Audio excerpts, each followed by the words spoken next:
પવનની દિશા બદલાતા હાલ રાજ્યમાં ઠંડીથી મળશે આંશિક રાહત. જો કે 3 દિવસ બાદ ફરી ઠંડીના એક રાઉન્ડનું હવામાન વિભાગનું અનુમાન.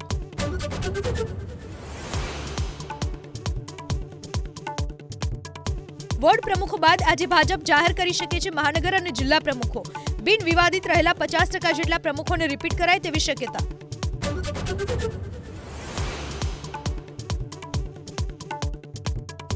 ભાવનગર જિલ્લામાં રફતારના કહેરની 2 ઘટના.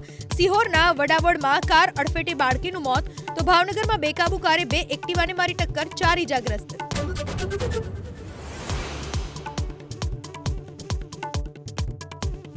સૈફ અલી ખાન પર હુમલાના આરોપીનો વિડીયો આવ્યો સામે. પોલીસનો દાવો, સીડીના રસ્તે ઘરમાં ઘૂસ્યો ચોર.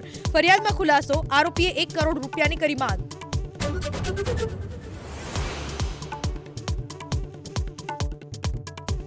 છેલ્લા 4 દિવસમાં મહાકુંભમાં 7 કરોડ લોકોનું ડૂબકી સ્નાન.